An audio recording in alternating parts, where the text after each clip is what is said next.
Fog so thick it swallows the tree line. Stars gone dark behind the wall of gray. Engine brakes echo through the canyon, carrying for miles where the signal fades. No bus line runs on Highway 16. No cell tower, no way to call. Just a woman and a hand out in the rain, and the road that swallowed them all. Highway of tears, carved through the mountain. Highway of tears, swallowing names. The asphalt holds everybody the same, but the paperwork never did, and the mothers still search through the rain.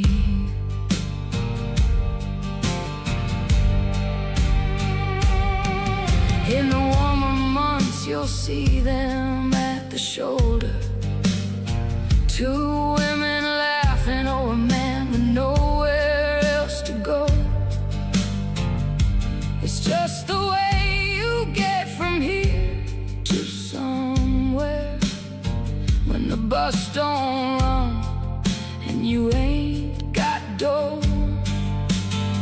Nobody calls it brave, nobody calls it reckless.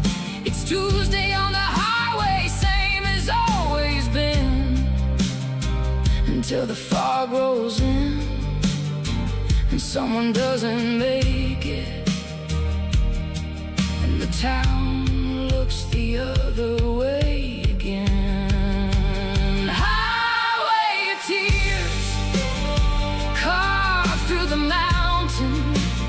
Highway of tears, swallowing names. The asphalt holds everybody the same, but the paperwork never did, and the mothers still search through the rain. She's somebody's daughter, somebody's sister. She's got somewhere to be 8 hours down the line. No car, no money, no other option. She stands at the edge and puts out her thumb. They counted 18, the family say hundreds. Indigenous women, the system let go. A monument, they said, would be bad for tourism, so they kept paving over everything we know. Highway of tears, carved through the mountain. Highway of tears, swallowing names. The asphalt holds everybody the same, but the paperwork never did, and the mothers are still searching through the rain.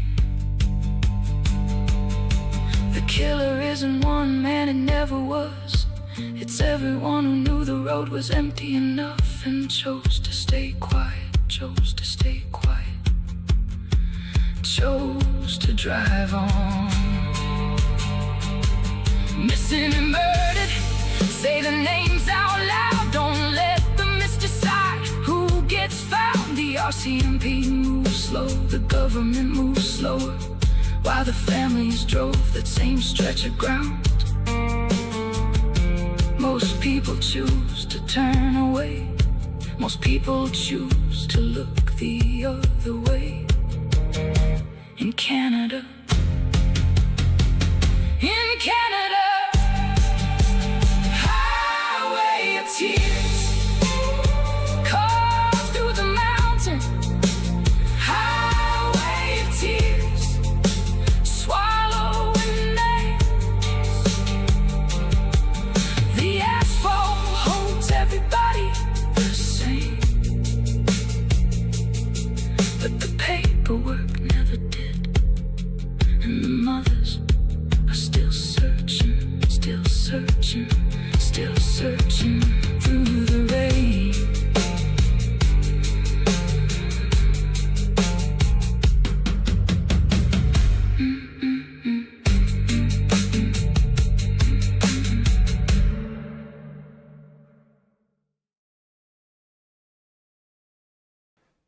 Live on the air, Trial Junkies United presents Justice After Dark with your host, Z.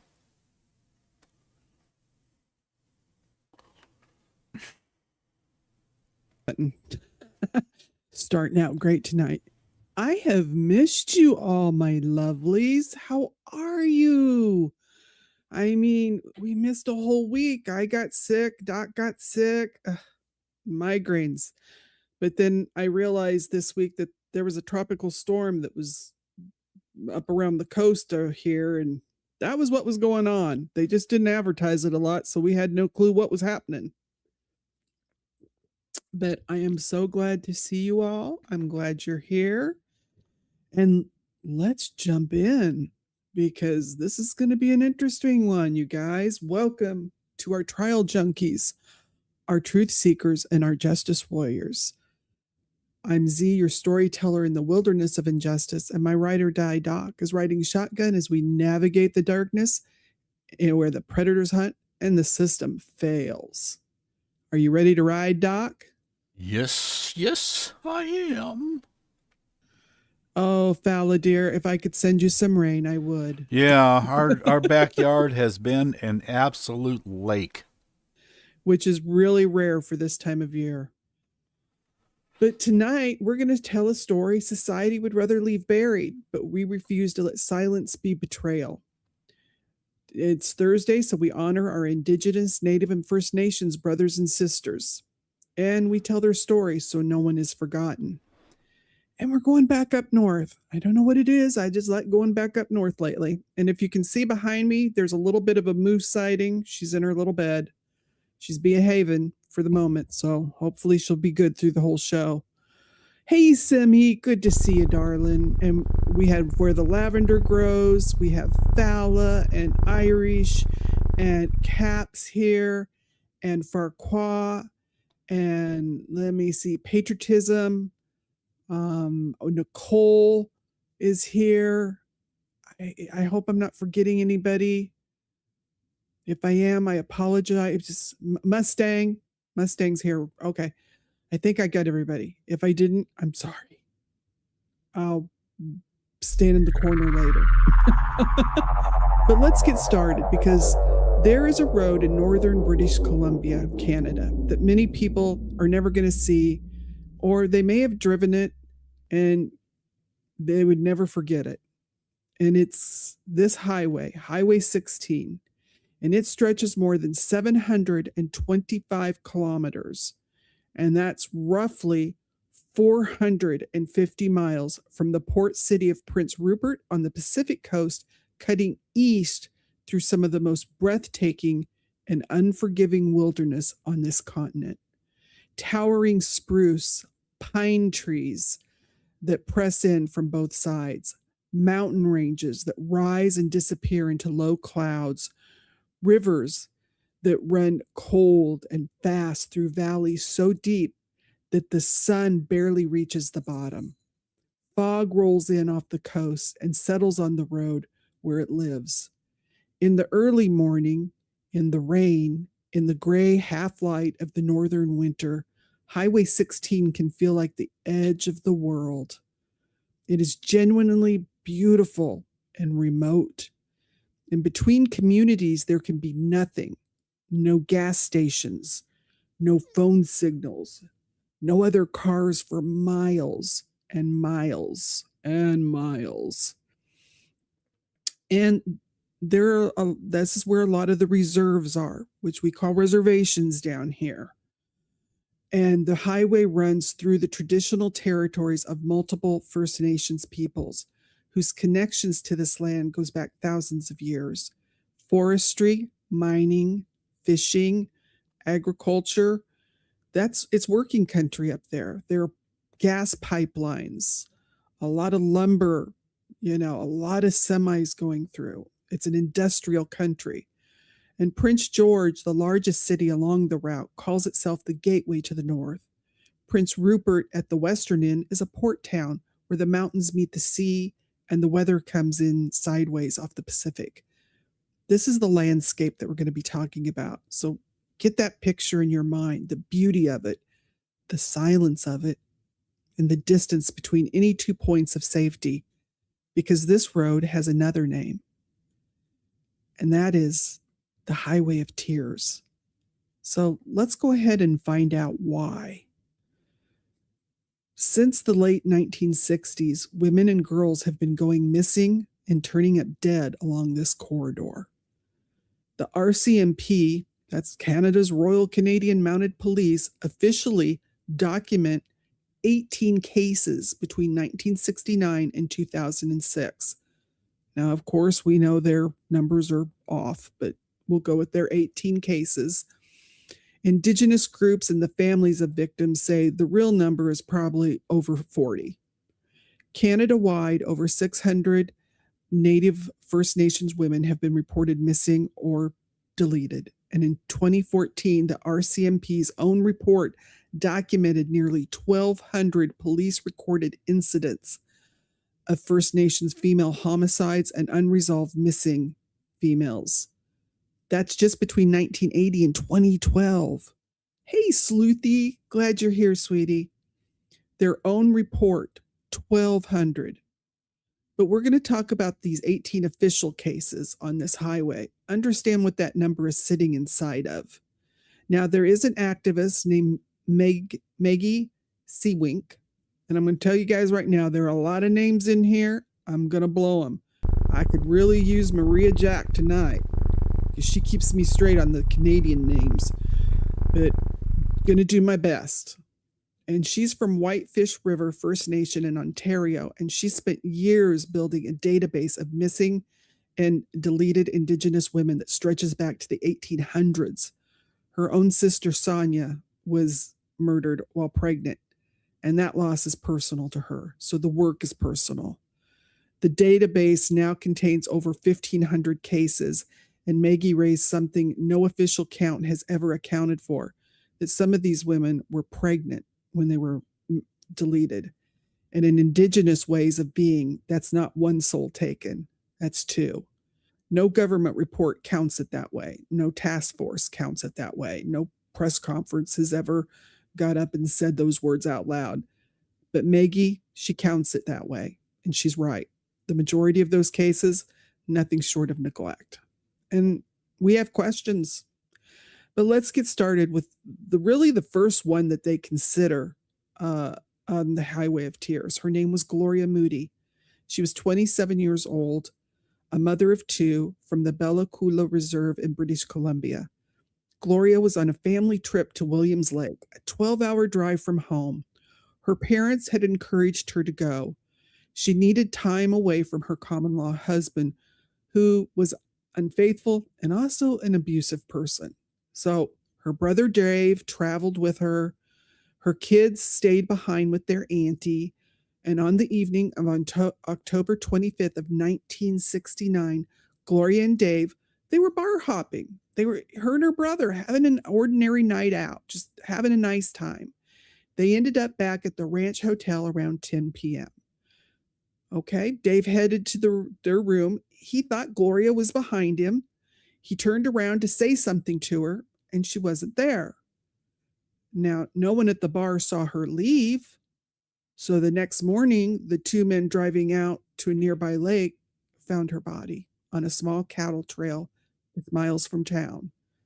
She'd been beaten, sexually assaulted, and left naked in the dirt. Her clothes were scattered nearby, and the coroner determined she bled to death, a process that may have taken up to half an hour after she was assaulted, and that had ended. Half an hour. She could have been alive, and no one came. Police investigated, but the Williams Lake had been packed that weekend. It was a paid day off for local workers.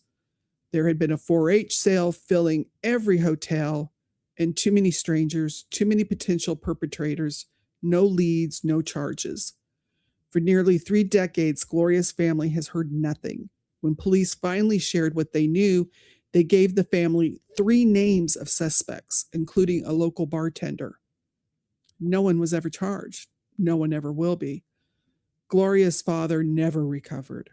Her daughter, Vanessa, said that after her mother's death, he locked himself in Gloria's room and didn't eat or sleep. When he finally came out, she said his hair had turned pure white. Gloria's parents went on to raise her 2 children, and some Williams Lake residents have told Vanessa that people in town know who did it. They just won't say. Gloria Moody's murder remains unsolved. She's known as the first victim of the Highway of Tears. She deserves better than what the world gave her.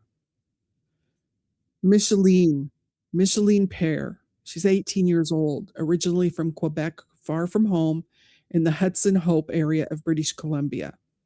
She was only 5'4" and had brown hair and wore these blue flare cords pants.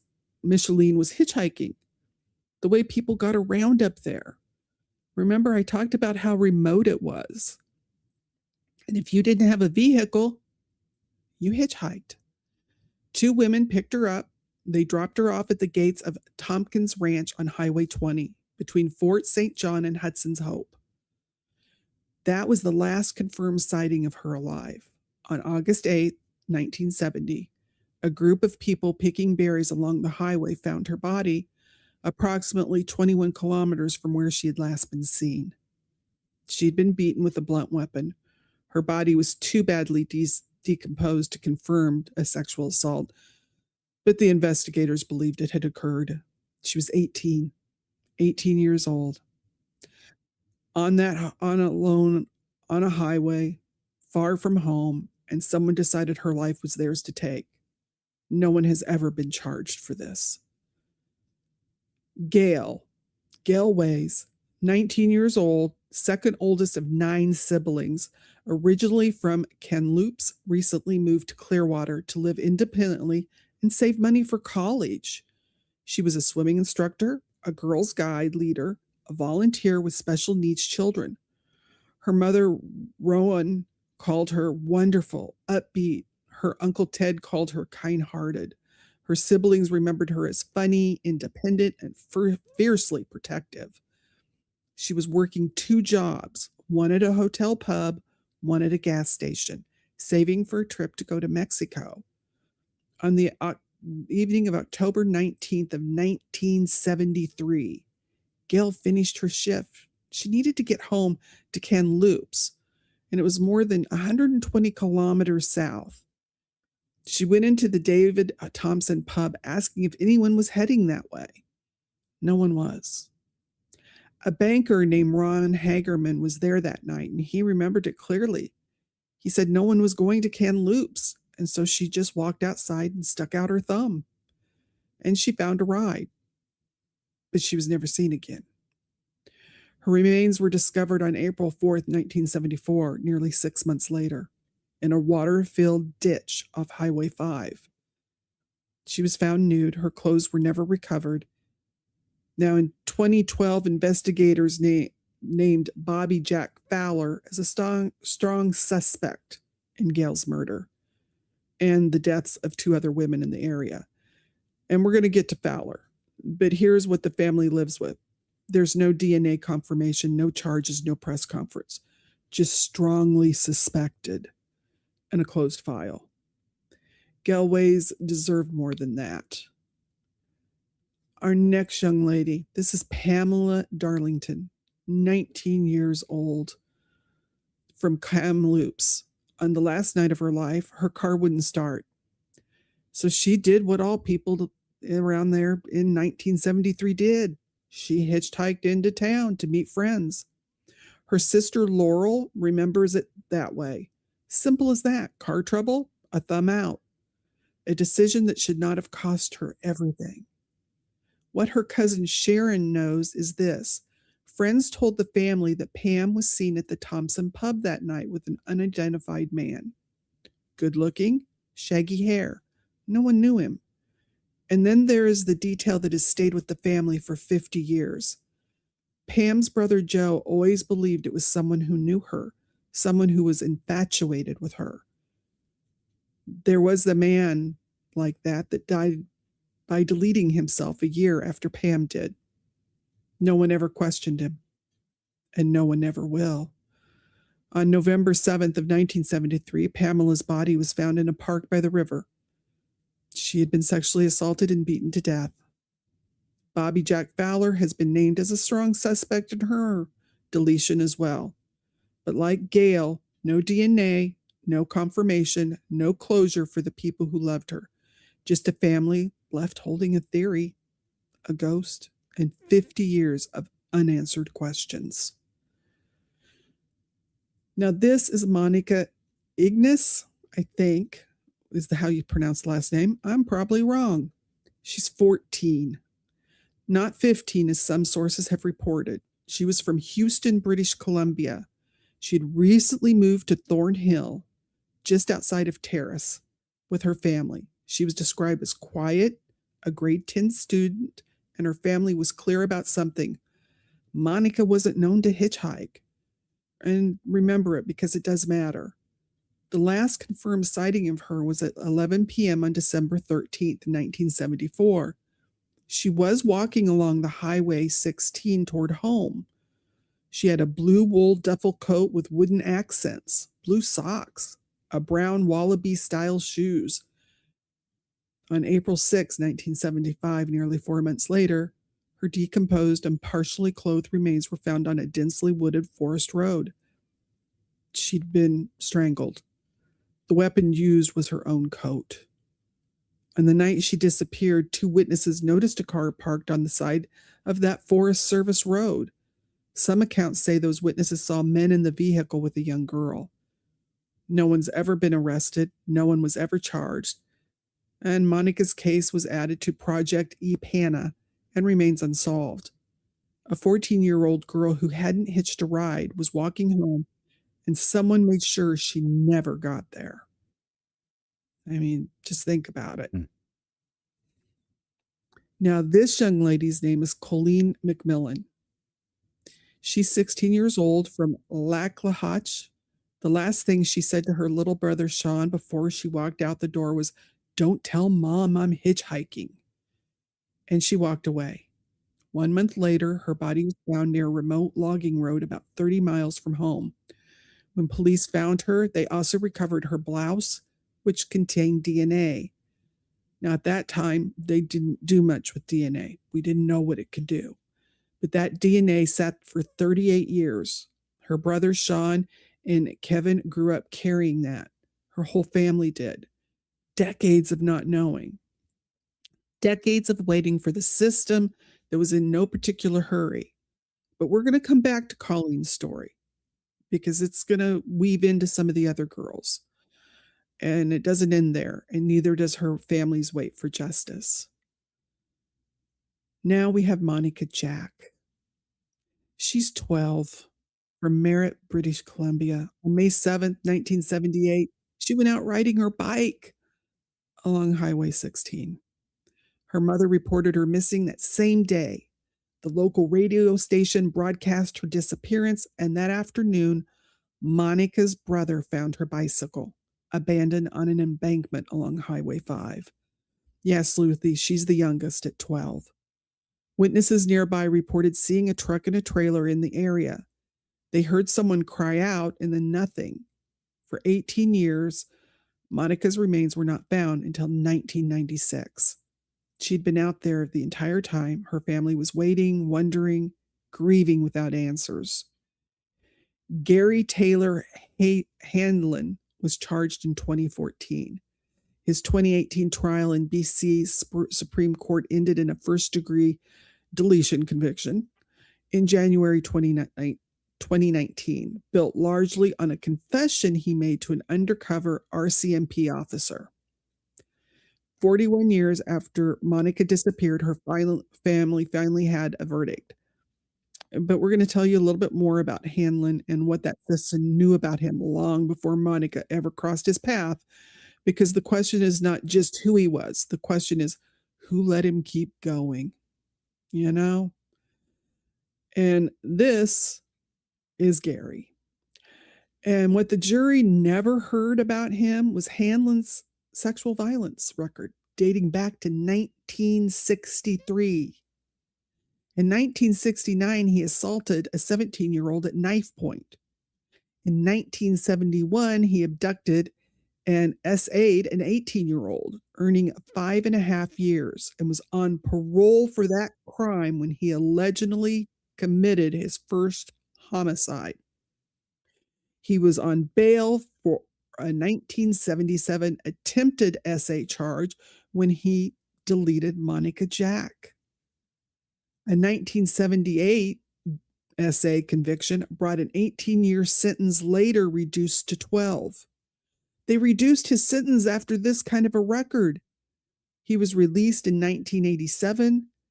The hitchhiker he assaulted in 1978 spoke outside the courtroom. This is what she said. I spent 20 years using drugs and alcohol to find a way to cope with what he did. He was on bail when he murdered Monica Jack. He has a history of sexual assault. Why was he out on bail with a history like that? And that makes me question what's going up there, Canada. You need to do better. You need to be protecting the women and the children. You had this man's history. And the reason he got arrested too was he was also, there was another case of a young child that was 11 that they thought he might have also deleted right after Monica Jack. But that case they dismissed because there were some questions that went on with it. So yeah, great job up there, people. This is Maureen Mosey. She's 33 from Edson, Alberta. On May 8th, 1981, Maureen was seen hitchhiking in Salmon Arm, British Columbia, far from home. A witness watched her get into a car, and that witness helped police create a sketch of the man behind the wheel. Late 20s or early 30s, black or brown hair, a beard, and that sketch is all that remains of the last moments anyone saw her alive. The next day, her body was found south of the intersection of highways 97 and 1. Multiple sets of tracks were discovered in the area. One set investigated they really believed belonged to her killer. He was never identified, never charged. Maureen was wearing beaded moccasins when they found her. She was carrying a tan canvas handbag. Those kind of details, they stay with us. The moccasins, a handbag, the ordinary things a woman carries when she's just trying to get somewhere that she never had the opportunity to get. This is Shelley Ann Baska, 16, from Hinton, Alberta, a small town at the foot of the Rocky Mountains. On the evening of May 3rd, 1983, Shelley Ann called her mom and asked for her to pick her up from a friend's house in the Sunset Trailer Park. Her mom said she would come. Shelley Ann didn't wait. She started walking home along Highway 16 instead. I guess she was trying to get to her mom quicker. She wasn't hitchhiking. She was just trying to meet her mom. Witnesses were clear about that. She was on foot. She was carrying her school books. She was heading home around 8:15 in the evening. She was seen walking westbound along the highway shoulder. A dark-colored van was parked on the side of the road along her route. Shelley Ann was never seen again. Days later, her belongings began turning up along Highway 40 near the Athabasca River. Her pantyhose, her library book, her student card, her jacket scattered, like she'd been there, and then she wasn't. Unidentified DNA was recovered from some of her clothing. It has never matched anyone in the RCMP database. Shelley Ann has never been found. Her case is investigated as a homicide, a non-family abduction. Her family has never stopped asking for answers. A $50,000 reward is being offered for information. Contact the Hinton RCMP at 780-865-2555 or Crime Stoppers, always at 1-800-222-8477. She was 16. She was just going home, and she deserves to be found. And since they have DNA, I don't know why they're not trying to put it back in. It's like, come on. Hey, therapist, good to see you, sweetie. Thanks for joining us. We're up on the highway of tears. This young lady's name is Alberta Williams. She was 24, from the Gitxsan Nation, from Get in now, British Columbia. And I probably butchered that. And I did listen to how to pronounce it, but okay. Getting you She out. was kind. Thanks, dog. She was kind. She was shy, content. Her siblings always felt she trusted people a little too much, so they all stayed close to her. But the summer of 1989, she had come to Prince Rupert for seasonal cannery work, the way she and her sister Claudia did every year. She was going to head home soon. She had a new job waiting for her, college enrollment planned. She was engaged. Friday, August the 25th was her last night in town. So her and Claudia, her sister, went to Bogey's Cabaret to celebrate with friends. They said Alberta wasn't much of a drinker, but she was so happy that night. Her brother Francis got a call from her on a payphone outside the bar. Yes, that's for the young people. That's a box that has this like phone with a cord, and you put money in it and you punch buttons, and then you can talk to people. Yeah, before cell phone. Amazing. Okay. Absolutely amazing. Yes, time traveling. And she sounded carefree. She wanted him to come join them, but he stayed home because he had an early fishing trip. At closing time, Claudia found her outside laughing. Alberta wanted to go to her uncle's house party. Claudia's ex-boyfriend showed up, and she turned to deal with him. When she turned back around, Alberta was gone. 3 weeks later, hikers near Highway 16 found a woman's body face down in a ditch covered with shrubs. It was Alberta, and she had been sexually assaulted. Now, there is a retired RCMP investigator named Gary Keir, and he says plainly, there's no doubt in my mind that Alberta did whatever she could to get away, and she died a horrible death. He was transferred off the case after 1 year, and he has never stopped thinking about it, and he believes he knows who killed her. And so does Claudia. Alberta had told people she was going to her uncle's house that night. His wife and son were out of town, and he was the last known person seen with her. A friend noted he'd been acting at the bar less like family and more like a possessive boyfriend. When police interviewed him, he became evasive and uncooperative. Alberta's cousin Amanda saw her that weekend in a black pickup truck with her uncle in Terrace, an hour and a half away. She said Alberta appeared heavily intoxicated and had to be helped out of the truck. Now, remember, her sister said she had been drinking, but not heavily intoxicated. What happened? She got back in and then was driven away. Amanda never reported it to the police, so there were no arrests, no charges. And the question still has no official answers. But the people who loved her have always known where to look. And that kind of breaks your heart. This is Delphine. Delphine Nickel. She was 16, born in 1975. On the evening of June 14th, 1990, she'd been out in Smithers with her best friends, shopping and spending time together, the way teen girls do. She asked her friends if they wanted to have a sleepover that night. They said no, it was a school night, so Delphine headed home alone. She was living with her uncle at the time because her mother was in the hospital, critically ill, and Delphine was 16. Her mom was dying. And she just was trying to get home that night. And she went to catch the bus and then decided to hitchhike instead. She was last seen getting into a red sports car. She's never been found. Her cousin Cecilia Nickel had gone missing the year before. Cecilia was 15. And their cases could be connected. And we're going to come back to Cecilia, though.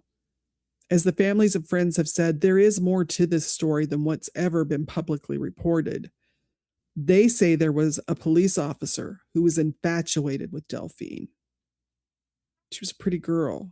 That allegation has never been publicly investigated. And then approximately 10 years after Delphine disappeared, potential clothing and human remains were discovered. So the lead investigator called the family and asked them to come to the station to determine whether the items belonged to Delphine. But when the family got there, they said the evidence was lost. Isn't that convenient? You call a family saying, I have evidence. They get there and it's lost. As the family and friends have said, Delphine deserves justice. Her family deserves justice. And I have questions about that lost evidence. It makes you wonder about the allegations regarding the police officer being infatuated with her. Just saying, allegedly. It's You know, just a little suspicious. Yeah, I mean, and I think we all should be wondering about evidence being lost after they specifically finally call a family to come in. Like, really? That doesn't make sense, does it? Nope. Ramona Wilson. She was 16 from the Gitxsan Nation, the youngest of 6 children in Smithers. The youngest, and they said she was bubbly, she was fun, she played outfield on the local baseball team. She worked at Smitty's, and at 12 years old had told her mother, Matilda, she wanted to be a psychologist. Watch out, Dr. Rachel. Okay. Ken, love the name, dear. The first in her she was going to be the first in her family to go to university. She knew exactly where she was going. But on the evening of June 11th, 1994, Matilda watched her youngest daughter singing and dancing around the house as she got ready to go out. It was graduation weekend. Ramona left about 9:45 p.m., and she never came home. When Matilda reported her missing, the RCMP told her to give it some time. Suggested Ramona had probably run away. Haven't we heard these before? But her bank account sat untouched. Her paycheck was uncashed. But her family searched alone because the police wouldn't. Nearly 11 months later, 2 teenagers got out of their ATV stuck in the mud behind the Smithers Airport. They went into the nearby woods looking for something to free the ATV, and they found Ramona. Yellow rope, nylon cables beside her, her leggings and purple sweatshirt are nearby. Her shoes were never recovered. No one was ever charged. Every June, her sister Brenda walks the highway in her memory. Because she was 16, she wanted to be a psychologist. I mean, think about it. This is Roxanne Thierra. She was 15 years old, and she wanted to be a fashion designer. Roxanne grew up in Quesnel, British Columbia. Maria Jack, I could use you because you'd know how to say that correctly. Mm-hmm. She was under the care of her legal guardian, Mildred, as a teenager. She struggled first with school, and then at 12 with detention for a petty offense, and then with the harder world waiting on the other side of those doors. Her former brother-in-law called it the worst thing that happened to her. After her release, she fell into addiction and survival sex just to get by. But she called Mildred every few days. She stopped by the house. Her family kept faith. And then late in June of 1994, Roxanne told Mildred she was ready to go to rehab. She had made the appointment. She was going to go get her belongings from Prince George and come back the next day. She didn't come back. Sometime in early July, she told a friend she was going out with a customer in downtown Prince George. She rocked around the corner of a building and she was never seen again. On August 17th, her body was found in the bush along Highway 16 outside Burns Lake. She had been deleted. No one has ever been charged, and she was coming home the next day because she was ready to go to rehab. Hey, Lance, glad you're here. Yeah, I agree with you, Lance. There's no excuse. These cases should have been solved, quite a few of them. This is Alicia. Her name was Alicia Germain. She was 15. She loved to sing and act. Alicia grew up in Prince George, British Columbia. Her home life was turbulent. After her parents separated, she began to pull away at 12. She left.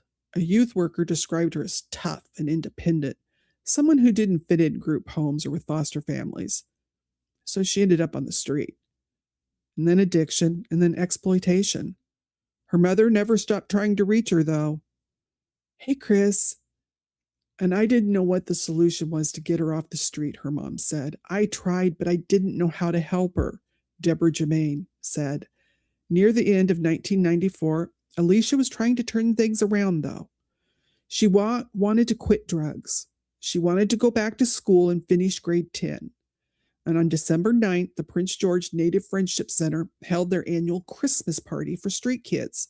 A turkey dinner, dancing, and donated gifts. That night, Alicia told a youth worker she was stepping out briefly with her cousin and she'd be right back. She asked them to save her a present. She never came back. At 11 o'clock, 3 teenagers found her body in the woods behind an elementary school off of Highway 16. Now remember, this was a street kid. So she would have been a little wily, would have known the streets. But she had been stabbed to death. Police released a suspect sketch. No leads came in. They believe they may have a suspect. There was never enough evidence to charge him. She was killed less than 6 months after her friend Roxanne Thierra disappeared from the same city that we just talked about. She had potential. We all make mistakes, but that mistake didn't have to follow her into adulthood, her Aunt Connie said. She was 15.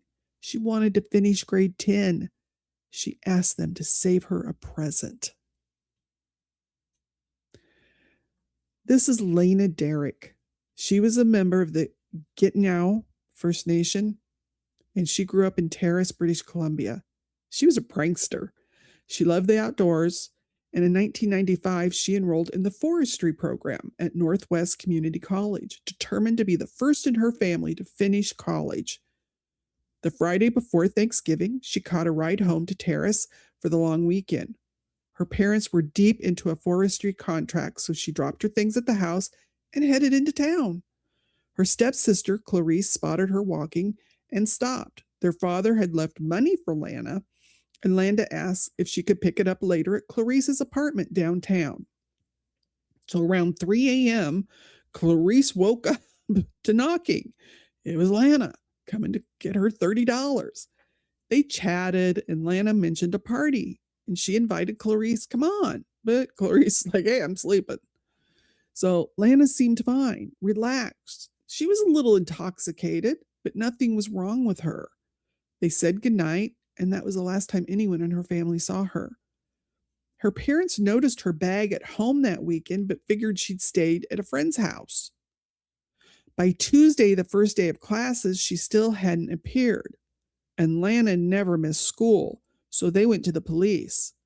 Of course, the police said, oh, she's out partying, she's staying with a boyfriend, and her family said no. No real search began for nearly a week. When it did, it was the community that showed up. Family, friends, neighbors, searching across British Columbia before, during, and after police involvement. The authorities called it off. They had put in their 72 hours. Everybody could go home now. We'll let you know what we find out. Oh, and we said, you go home. Oh, we're not done. Can you believe that, Doc? Yeah, that is just, it just amazes me how the authorities just don't care. They don't want to do their job. They don't care about what is happening to these girls. It's just appalling. Lance made a good point. He says Canada has a very difficult threshold of conviction in regards to evidence. Therefore, if the police don't have almost 100% of conviction, then the Crown prosecution will not make an arrest. And that's sad. That is really sad. I need to find a lawyer or someone up there that I can talk to about some of these cases, because I would just like to understand the difference between the U.S. and Canada. Because several of these cases, it was a situation where they said they didn't have anything to get a search warrant. And it's like, what on earth do you guys have to do to get a search warrant up there? It's like they have to have an ironclad case, even before an arrest gets made. Yeah, exactly. Well, and then the thing is, I know I've sent Runkle an email, but he's never emailed me back. But yeah, I you know, look at that one guy, Gary, that's the one that was responsible for Monica Jack. Look at his entire history. They don't keep them in jail long enough. Well, that goes I, I have a little bit of an issue with that too, because when we were talking to Professor McLeod, he was talking primarily about pedophiles, but that their brains are like hardwired. You don't child creepers, dear. We call them child creepers. I'm sorry. That's okay. But they don't get cured. You don't. Yeah. But so it amazes me that the authorities don't take this a little bit more serious on how that they're going to prevent this kind of thing from happening, because if they're out there, they are on the search. Yeah. Well, California now has that new law that when you're older, you can apply to get out on probation or something. And so like they're letting there's one child predator that at 50 years old, he's getting a chance to try and get out. And the judge is just like, this dude is so dangerous. He should never be out on the streets again. So they're actually coming up with the charge that they hadn't charged him for in a previous crime to keep him in jail. Because sometimes they just become an old child predator. Exactly.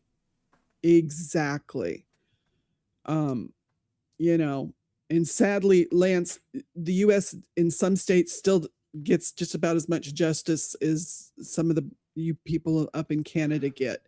Some states are not as tough on the child predators and not at all. Creeps. So it happens. But her mom, it just breaks my heart. Her mom, Marge, she said a month later, a witness came forward. They had seen Lana at a Petro-Canadian station in Thornhill at 3:30 a.m. getting out of a blue car, walking into the convenience store, then back into the car. It drove north toward the Northern Motor Inn. Police sought the security footage. It had already been recorded over. Sketches of two men believed to be in the car were released. Nothing came of them. A suspected boyfriend was looked into. He died of self-deletion the night that Lana disappeared. Interesting. Police found no connection, but I don't know if I totally trust them. Sometimes they don't make connections, and no one's never been charged. Lana has never been found, and she was determined to finish college. She loved the outdoors. She was someone who made friends quickly and went home on the weekends. She'd left $30 richer at 3 a.m. in the morning, and then the world swallowed her whole. And that just breaks my heart. Now, this is Nicole. Her last name is Hoar. Every place I look, you know what they say that last name sounds like. I'm not going to say it, but this is Nicole. She's from Red Deer, Alberta. She was a tree planter working the forest outside Prince George the summer she disappeared. On a day in June 2002, she was last seen at a gas station at the outskirts of Prince George on Highway 16. She was hitchhiking to Smithers. She was never seen again. Nicole left no trace, no clue, nothing for investigators to follow. 22 years later, the RCMP describes her case as still active. No arrests have ever been made. Her disappearance did something the highway had not yet managed to do. This one actually broke into major media outlets in Canada. All those other cases we talked about, they didn't get what Nicole got. And in that coverage that followed, journalists and advocates finally said the names that had been waiting. Ramona Wilson, Roxanne Thierra, Alicia Germain, Lena Derrick. The First Nation girls and women who had disappeared or been deleted along the same road, whose cases had been met with indifference, whose families had been told to wait. Oh, they're out partying. Nicole's disappearance did not solve those cases, but it did force the highway into the national conversation in a way their deaths alone had not. And that is its own kind of grief, because every June, Ramona Williams' family walks the highway near Smithers. Teresa Joy Michelle, whose son, Perry Sebastian Jr., vanished from South Bank in 2011 and has never been found, she walks with them. Whoever that person is, they'll see me out here and they'll know I'm still looking for my son. The highway remembers all of them.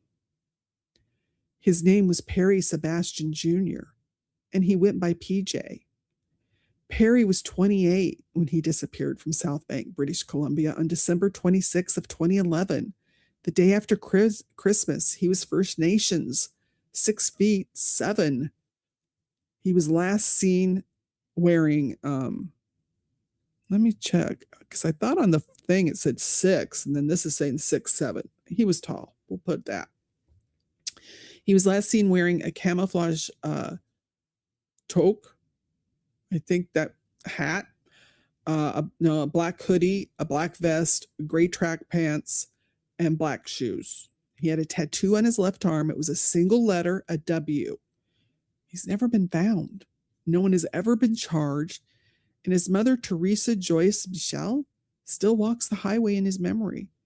She walks with the families of the other missing, the ones taken by the same road, the same silence, the same indifference. She walked in the Ramona Wilson Memorial Walk near Smithers, and she told the reporters why. Someone out there knows something. And whoever that person is, they'll see me out here, and they'll know I'm still looking. Perry Sebastian Jr. has been missing for over 13 years. The Burns Lake RCMP at 250-692-7171, case number 2012-0064, or good old Crime Stoppers at 1-800-222-8477. Because he's one of the few men that they talk about missing from there, and we know there are more. Oh boy. Hold on.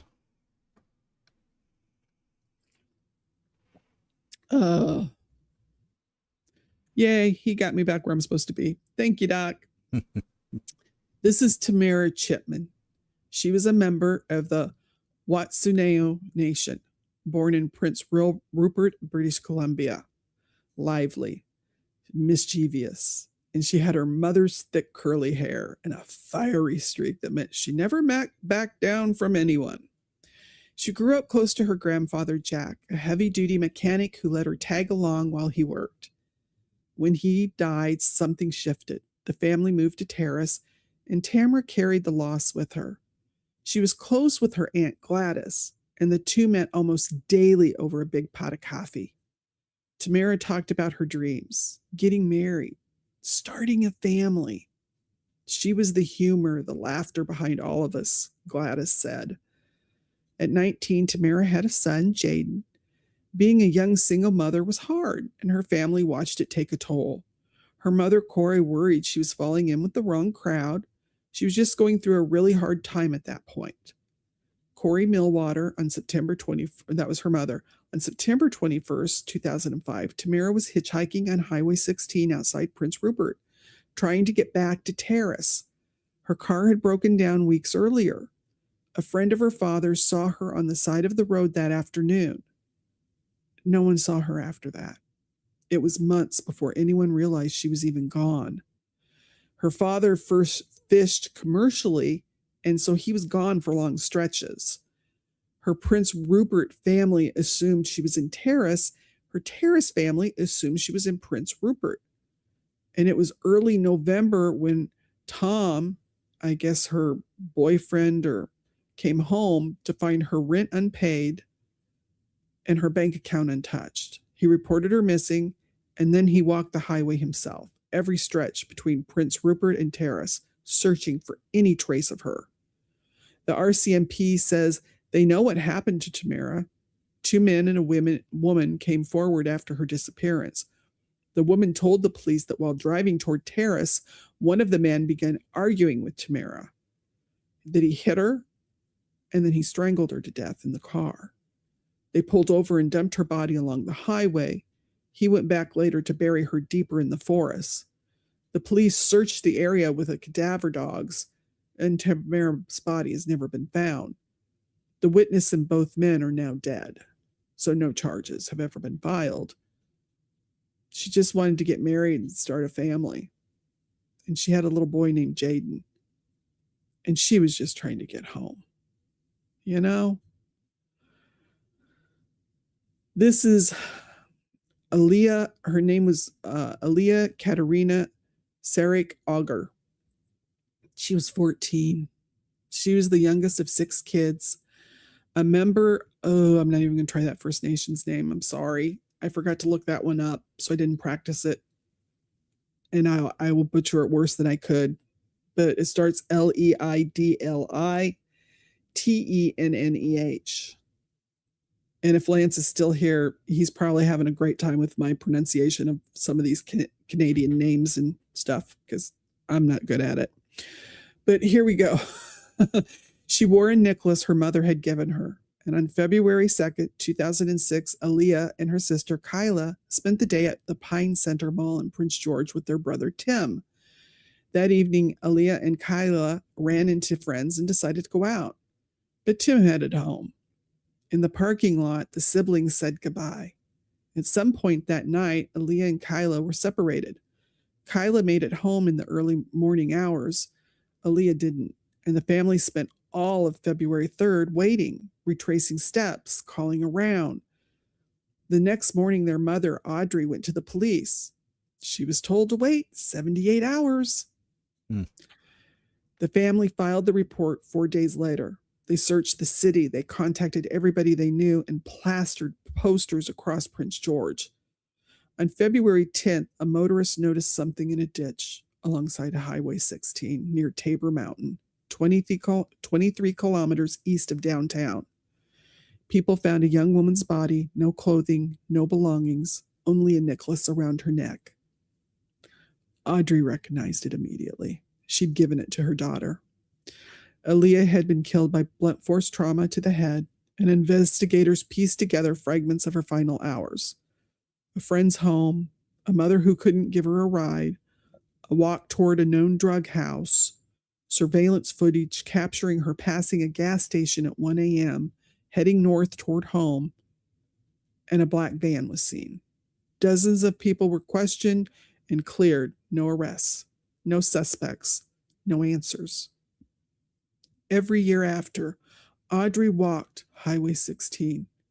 She called it the Highway of Hope for Aaliyah and for every other woman and girl taken by that road. She walked it to keep their names alive. On March 5th of 2013, Audrey, her mother, was killed in a vehicle collision on Highway 16. The highway took them both. The walks continue today now in their memory. Aaliyah was 14. She wore a necklace her mother had given her, and she was still wearing it when they found her. Those are the 18 cases that are officially RCMP investigation, and they put this under a task force project called E-PANA. But the families and advocates who live along this highway, who have been searching and grieving and demanding answers for decades, will tell you the list does not stop with those 18. I mean, we have Helen Frost. Oops. Did I miss somebody? Let me see here. How did I get to, yeah, okay, let me go back one. There we go, Helen Frost. Now this little girl, this one's a tough one. She went missing on October 13, 1970. Hey, Paula. Glad you're here, sweetie. She was 4 days from her 18th birthday. After telling her sister, Sandy, she was going to go for a walk. She had recently broken up with her boyfriend and had given up her firstborn child for adoption. So think about that. She was 17, given up her firstborn, broke up with her boyfriend, The RCMP declined to include her in the case because it didn't meet their criteria. We're going to get into that. Yeah.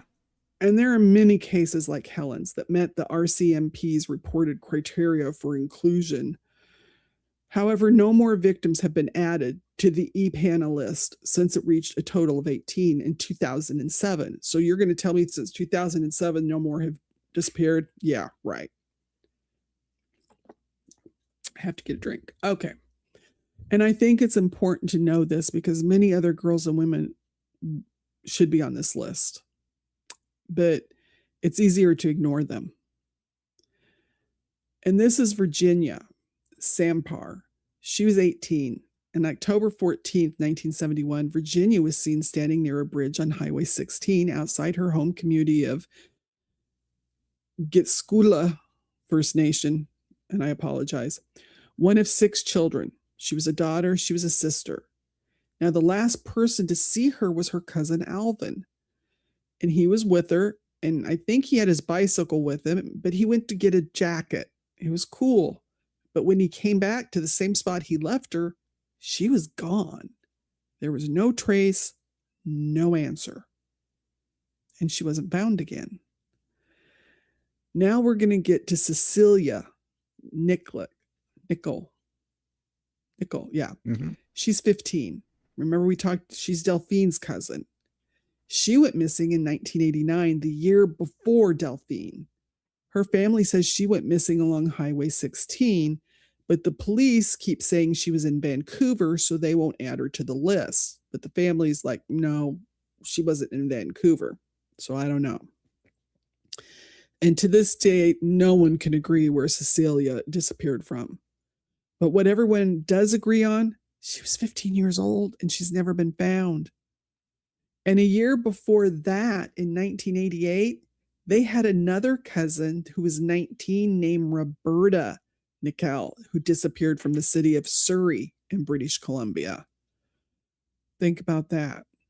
So that family had lost three young girls. This is Dina Bram. She was 16. She was about to turn 17. And she had a horse, a stubborn streak, and a journal where she wrote that she wanted to be an actress. She was learning to drive. She was starting to focus on school. And she planned to move to Victoria after graduation. On the evening of Friday, September 24th of 1999, Dina headed out to celebrate her birthday weekend with friends. Her father, Jim, watched her go. He said, "Happy birthday. Have a good time, beautiful." He remembered her flipping around, her backpack on her back. And that was the last time he saw her alive. When Dina didn't come home on Saturday, her parents worried. By Sunday, they were alarmed. A friend called looking for her, certain Dina should have been with them. But Jim and Paula held on. Monday was her actual birthday. Surely they would hear from her then. Monday morning, Jim called the school. Dina hadn't showed up. He met the bus that afternoon. None of her friends had seen her.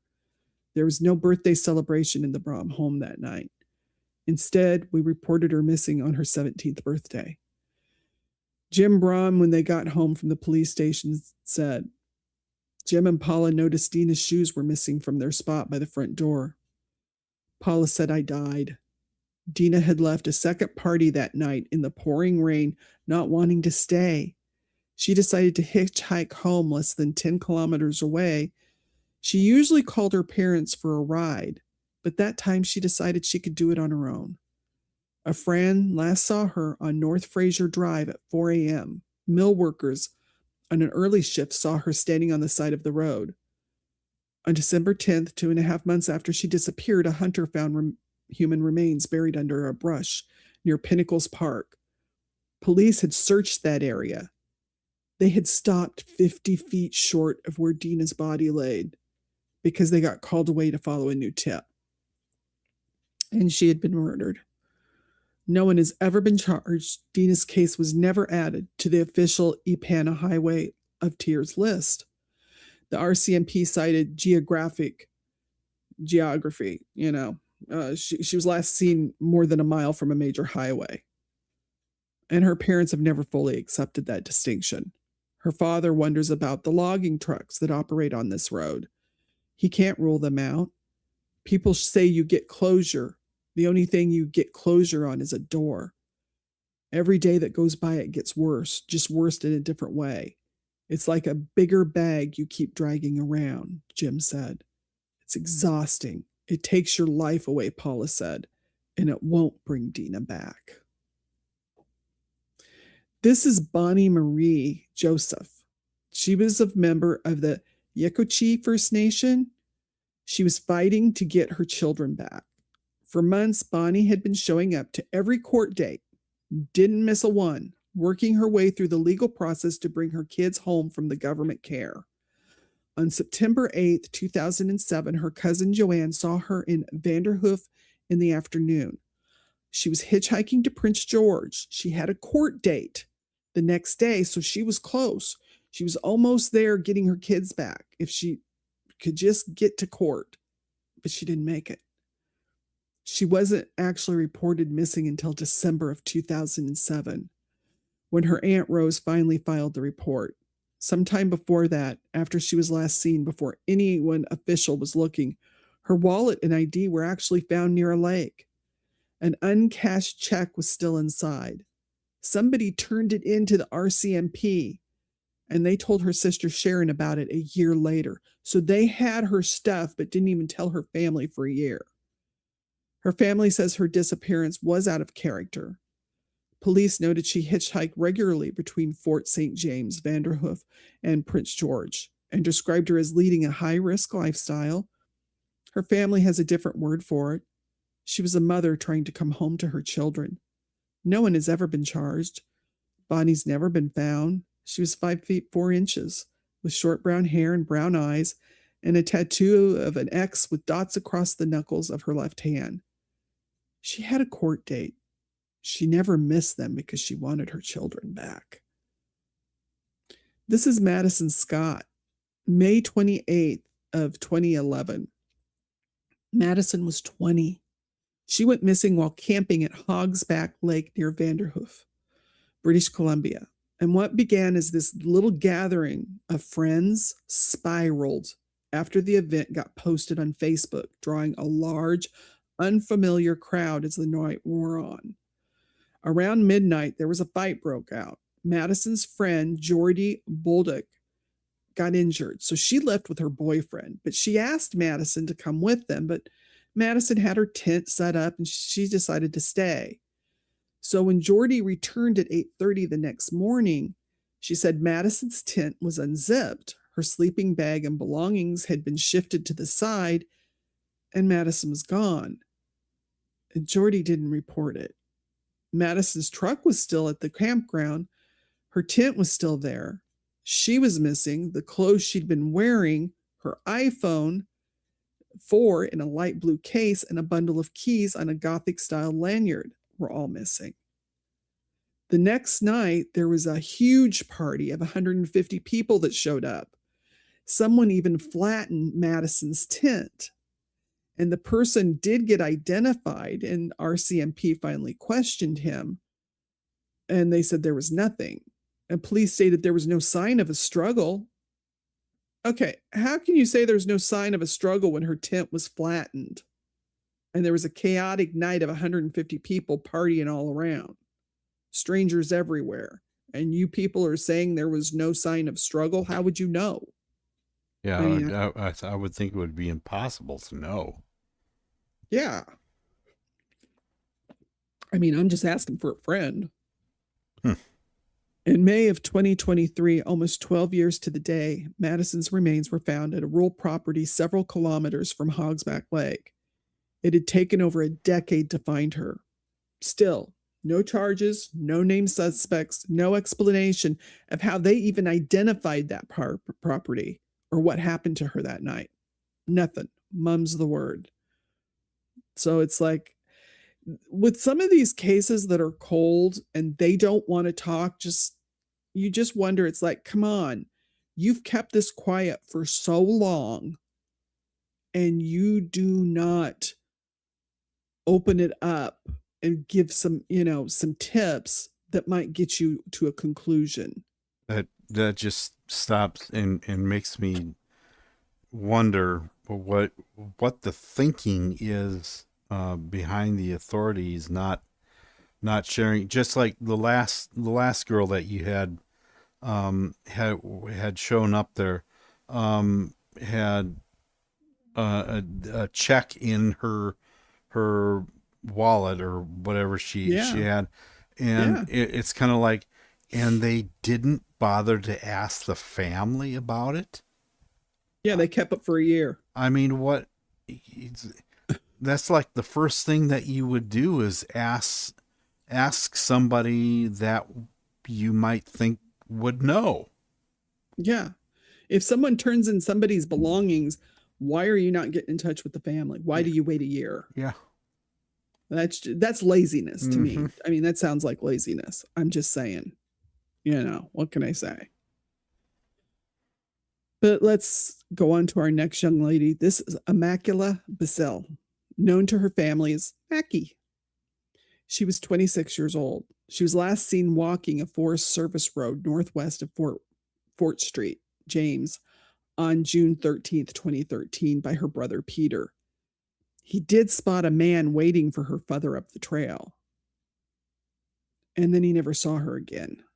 And they did extensive searches, but she's never been found. Mackie's family still searches, and they have so many questions. Did she hitchhike? Was she abducted? Did someone hurt her? Did they dispose of her? Because there's a lot of wilderness out. I mean, this place is so remote. It just blows your mind. This is Anita Florence Thorne. She was 49, living in Prince George, and on the morning of November 19th, 2014, Anita stopped at the Super Save gas station on Victoria Street. She filled up, pulled through the Tim Hortons drive-thru next door to get her coffee, and that was the last time anyone saw her. She was reported missing the same evening. The next day around midday, now see, she's Caucasian, so they took her report. Isn't that interesting? Just saying. Just saying. The next day around midday, the police found her 2013 black Ford Escape at the Willow River rest stop on Highway 16, 35 kilometers east of the city. The car was unlocked. Her purse was inside, visible, nothing missing. But she's believed to have her keys and her cigarettes, her lighter, and her cell phone with her when she left the vehicle. When people called her phone, it doesn't connect.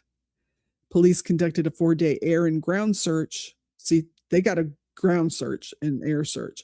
Nothing was found. After 4 days, they suspended it. Anita has not been heard from since. Her partner, Roger Balsam, and her family are still looking for answers.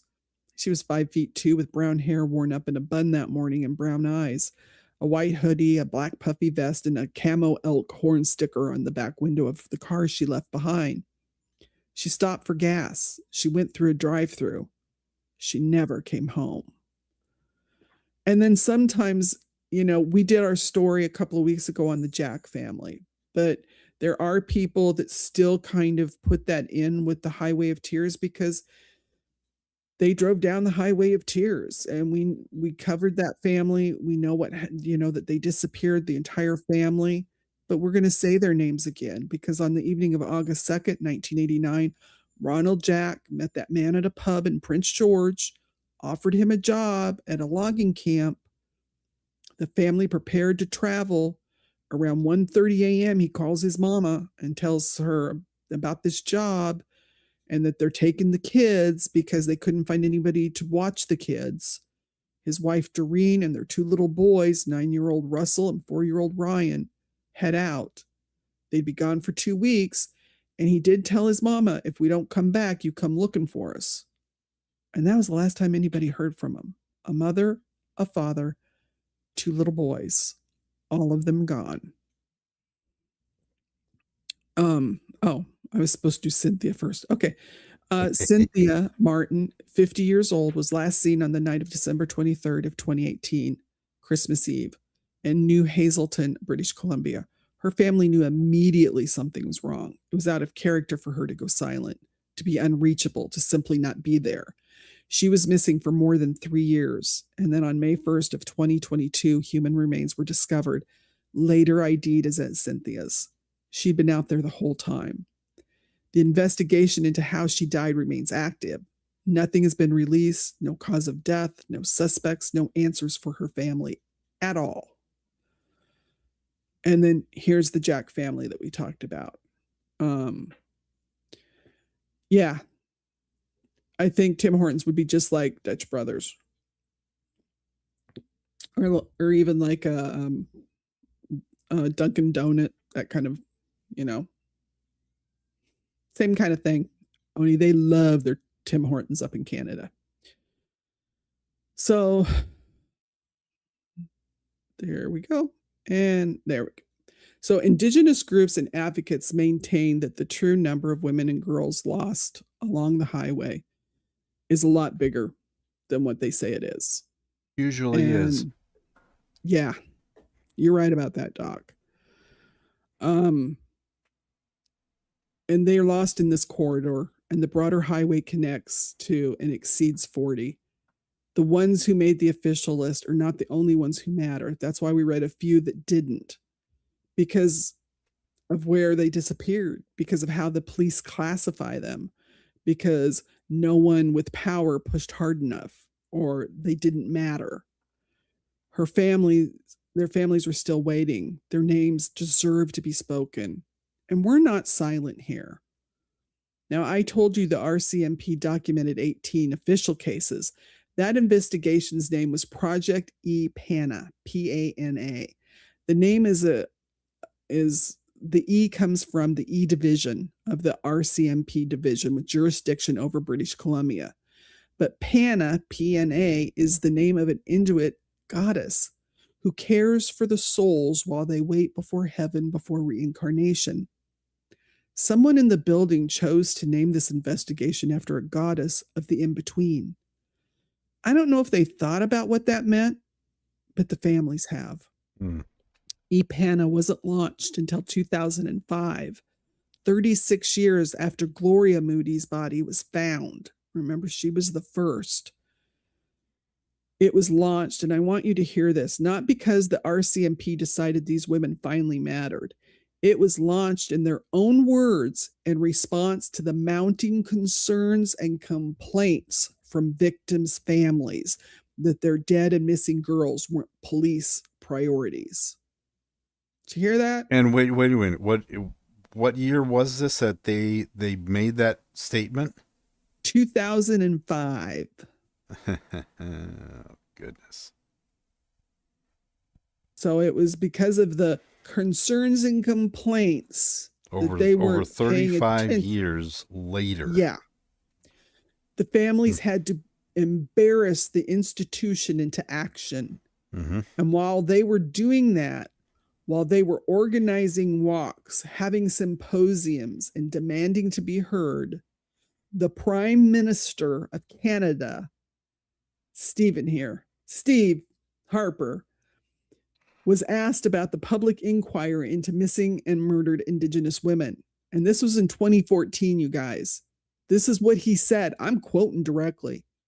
It isn't really high on our radar, to be honest. That was the Prime Minister of Canada at the time. A very leadership-like quality that he showed right there. Yeah. So if the Prime Minister, which would be like the President of the United States here, but they call it the Prime Minister of the whole country, says something like this, why do you think the police and the RCMP and other officials are going to take things serious?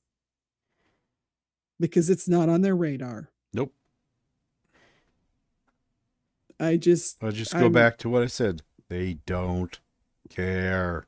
Yeah. I'm having a hard time keeping nice thoughts in my head. About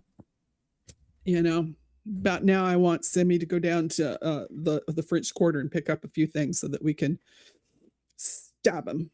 Okay. She knows what I'm talking about. So on the record, I have questions. And when E-PANA was finally created, the investigators established the criteria Oh, you guys are gonna love this for including cases. There are 4.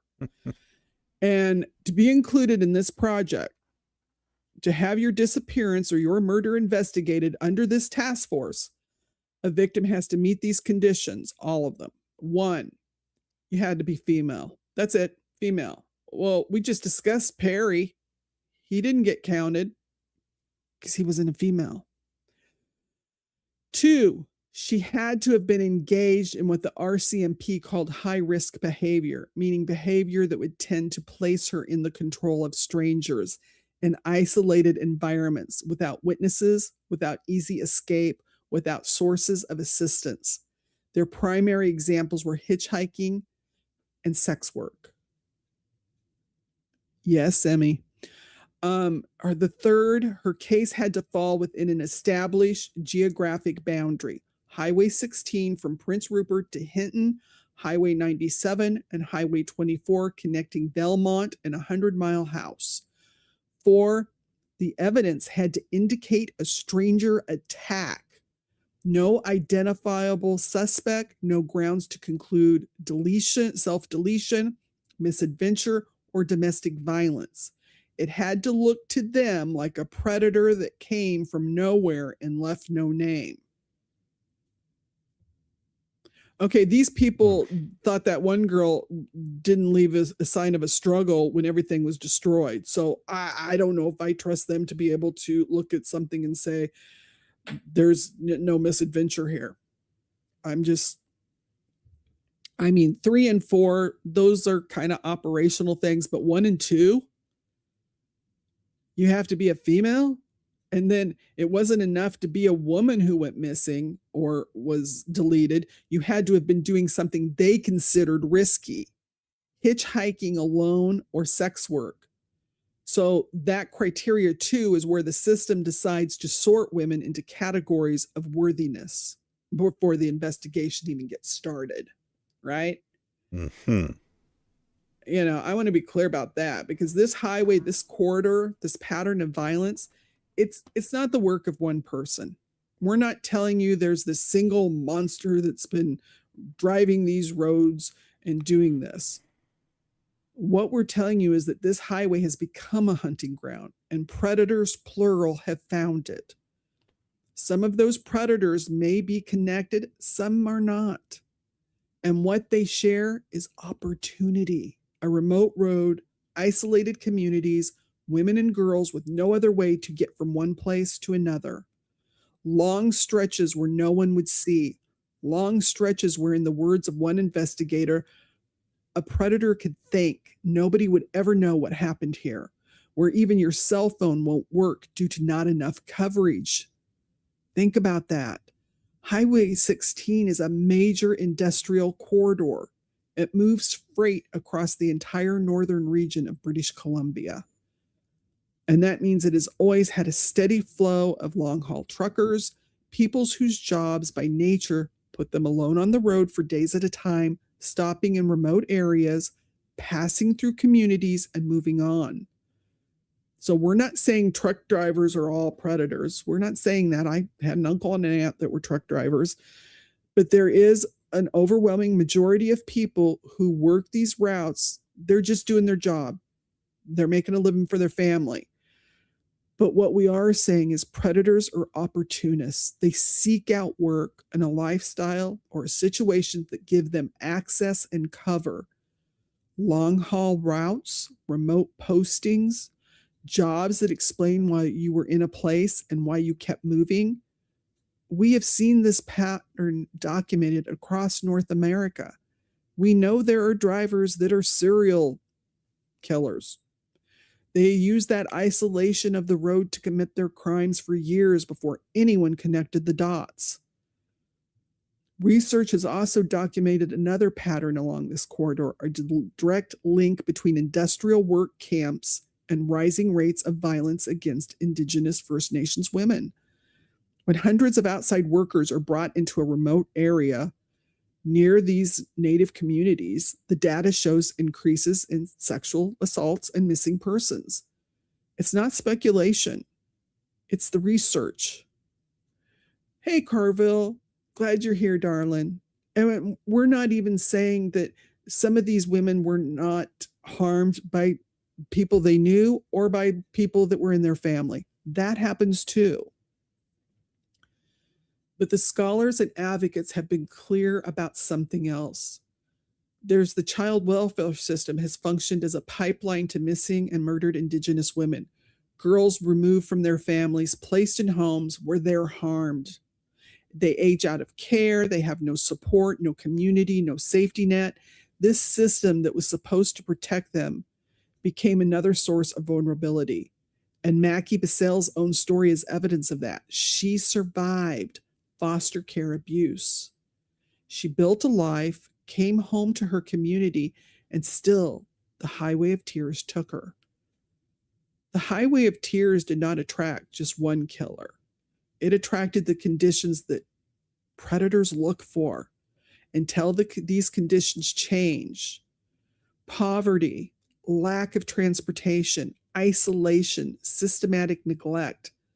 The highway remains what it's been for over 50 years, a corridor of vulnerability. I want you to think about it. These places are so spread out and remote. And if you don't have the money to own a vehicle, how else are you going to get from one place to the other? How are you going to get to a doctor? Or think of the one girl that had to get to court. Her car had broke down. Her only option was to walk. Now, let me tell you about one case that E-PANA did close.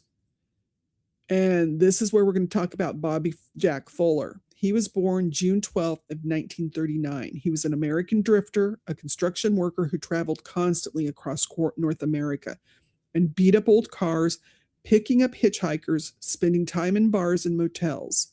He had a criminal record that included attempted deletion, sexual assault, and firearms offenses. He once told investigators he believed that women who drank in bars deserved to be assaulted. Yeah. He spent time, didn't he?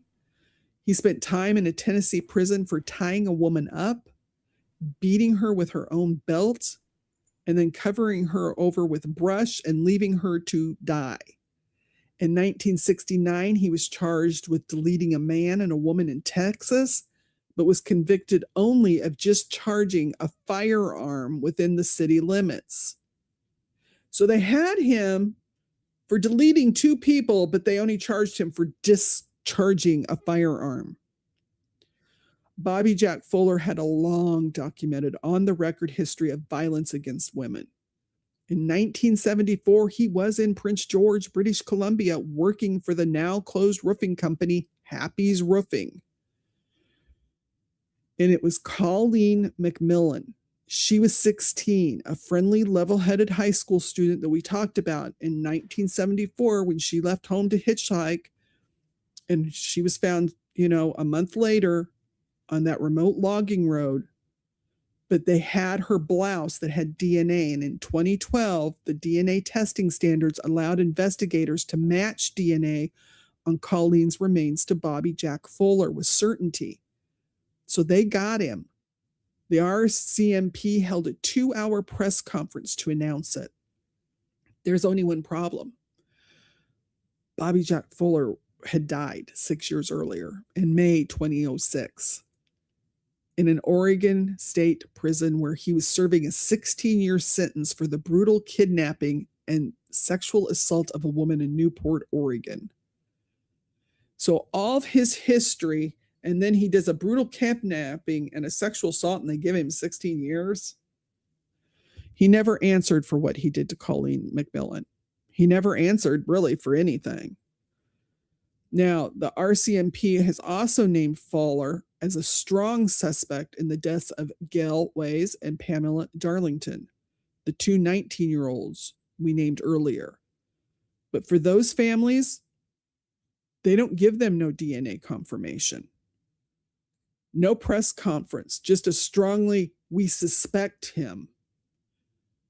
2 young women who were killed, and the investigation stops at the suspect.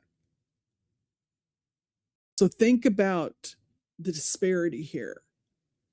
I mean, Colleen deserved the justice, all the attention she got because she was murdered. I'm not saying that. But as the Caucasian 16-year-old, she got the DNA confirmation, a 2-hour press conference. What did Gail and Pamela get? Strongly suspected. And then they closed the file. That's not the same level of commitment. And those families are still living in the in-between. Investigators believe Fowler may have been responsible for as many as 10 or 20 victims total, but we're never going to know if they don't test DNA. Because the man died in prison before science caught up. And there's more to the story, and it doesn't get better with time. In October of 2015, there was an email scandal that rocked British Columbia. A 65-page report, you guys, by the Providence Information and Privacy Commissioner found that the government officials had triple deleted emails related to the Highway of Tears, permanently removing them from the government's computer system in violation of the Freedom of Information law. Triple deleted. Someone in a position of authority decided that these women cases were worth erasing. Let that sit with you for just a sec. And yet the families don't stop. In 2006, they organized a walk from Prince Rupert to Prince George, the full length of the Highway of Tears, ending in a symposium attended by over 500 delegates, including RCMP's leadership and provincial and federal government representatives. They produced 33 recommendations covering victim prevention, emergency response, family counseling, and community support. 20 years later, as of the last year, they were gathering by Carrier Sakani Family Services, and I butchered that. The question remains, how many of those 33 recommendations have been carried out? That's what we want to know, right? Yeah, Josh, triple deleted. Mary T.G. Is the chief executive officer, and she said plainly, it's been a long battle, and I just want the government to know you have to do better. Since 2021, approximately $13.1 billion in federal funding has been committed to addressing the MMIWG crisis. A bus service was introduced along Highway 16 in 2017. In 2024, $10.2 million was committed for Transportation Action Plan, and yet the bus doesn't run early enough for people who need it to get to work. It doesn't accept cash. There is no safe place to wait. There are no bus stops. So people are still hitchhiking. Think about that. A lot of these people don't have credit cards, bank cards, and you don't take cash because public transportation is still not meeting their needs. So they're still out there walking. I want you to think about that. All this money and they're still not protecting the people. Gary Taylor is the one in the Monica Jack case, the youngest of the E-PANA victims. And there's a picture of him when he did harm her, and then there's the picture when they finally caught him. Old geezer. Like Doc said, a child creeper just becomes an old child creeper. Yep. And this was finally solved after more than 40 years. And as we told you earlier, it's because he was convicted of the first-degree murder in 2019 because he confessed. The other DNA from Colleen, 2 cases solved out of 18. That's it. Just Colleen and Monica's were solved. And a real number, the families and the advocates say that it exceeds over 40. These are not cold cases that time forgot. These are cases the system decided not to prioritize until it became impossible to ignore. But as we see with even the Monica's case, not much is being done with them. So let's look at some missing people's flyers real quick. Stay alert. You could save a life. Put that cell phone down when you're out and about. Please look at these faces. They may have left on their own at one time and then found they can't safely come home. We also know trafficking is real. and others never have a choice. So trust your instincts. If something feels odd, listen to that sign. The person you just passed could be someone's missing family member. And if you recognize anyone or something doesn't sit right, call 911. Don't wait. Don't assume someone already has. We also have a tip line at Trial Junkie, or I forgot my tip line. Oh, one of the girls will put it up. We'll make sure it gets where it needs to go. But let's start. Our first one, this is Akira K. White. She's 14 years old. She's been missing since June 14th from Riverton, Wyoming. She is 5'3" and 130 pounds. She has black hair, brown eyes. She was last seen wearing a black sweater, gray sweats, and black sandals. Please contact the Riverton PD at 307-856-4891. She needs to come home. Thank you, Semi. It's tips, the number 4, trialjunkiesunited@gmail.com. Yeah, I was just going to say that. Yeah. My brain froze. Me too. It happens. It happens, doesn't it, Doc? Uh-huh. This is Elena Costello. She's 16. She's been missing since May 30th at 10:42 p.m. up in Winnipeg, Manitoba, near the North Inkster industrial area. She has brown eyes, brown hair, 5'5", and weighs 150 pounds, medium build. Please contact Winnipeg Police Service or the Missing Persons Unit at 204-986-6250. Morgan's Warriors has a phone number at 431-996-3966. They're doing exceptional work. Contact them at contact@morganswarriors.com. Also, like I said, Crime Stoppers, 204-786-8477 up there in Canada. Next, we have a young man. This is Olaf David Abram Sneeden. He's only 15. He's been missing since May 30th of 2026 from Wasilla, Alaska. He has black hair, brown eyes. He has an NCIC number, which is M as in Michael, 87897-5365. Alaska State Troopers at 907-352-5401, or NCMEC, you can call them at 1-800-843-5678. So keep that in mind.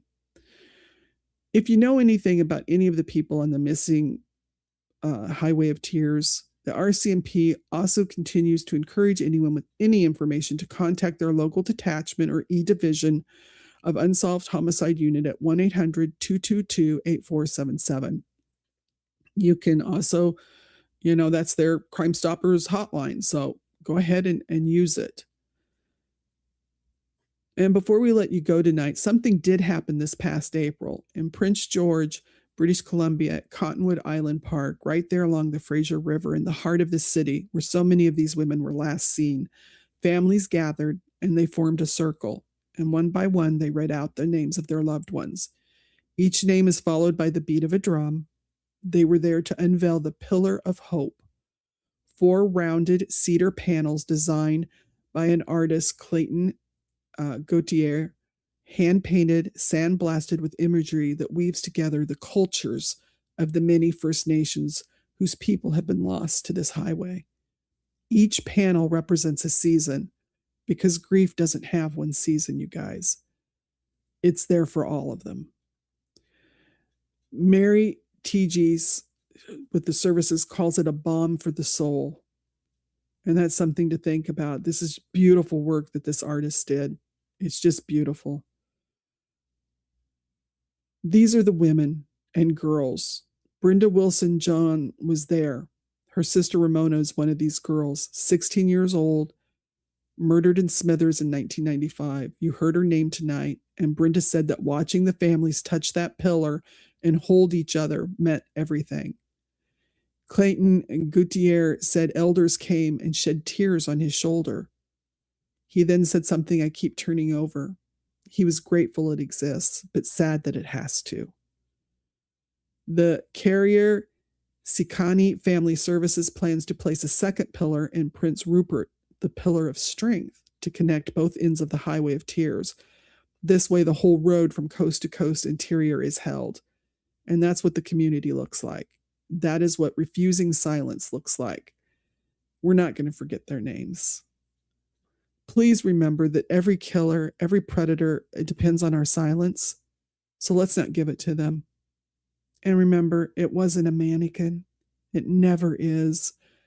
So when you're out and about, if you're out hiking or camping, please be aware. If you think anything looks suspicious, contact authorities, or if you're in a forest area, the forestry department, because sadly, these people are being found.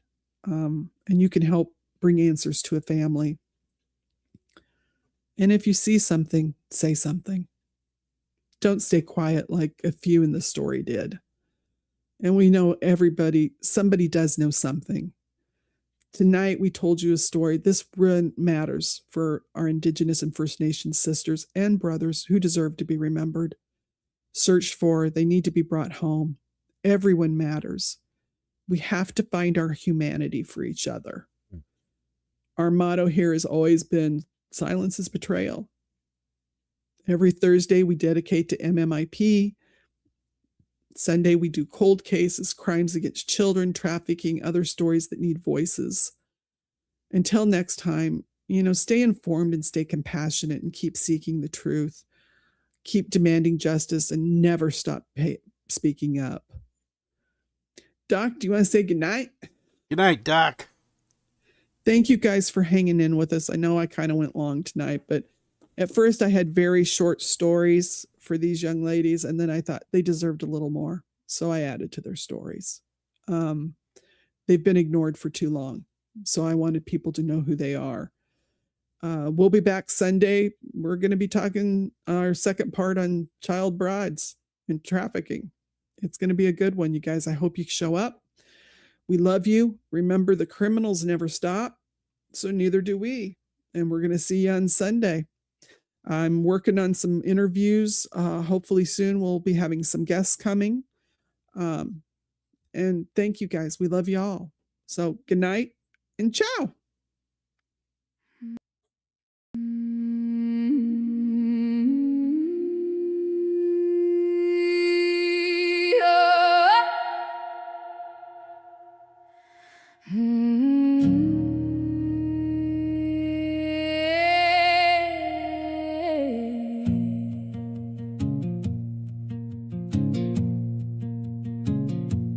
Mountains rise like cathedral walls, mist rolls softly where the eagle calls.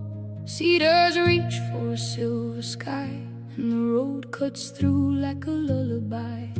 She walks the shoulder with a bag in hand, miles to go to the next small town. No bus, no ride, no helping hand, just the highway humming its hollow sound. Oh, the highway of tears. So beautiful, so cruel, where the mountains don't warn you and the rivers run cool. In the shadow of the glory, a hunter takes the wheel. Protect your women, protect your girls on the highway of tears. He doesn't see the mountain shining, he doesn't hear the river song. He's watching for her at the tree line, been driving slow and driving long. Cold ice skin, the morning gray, calculating, calm as stone. Another daughter on her way, she's walking it alone. Oh, the highway of tears, so beautiful, so cruel, where the mountains don't warn you and the rivers run cool.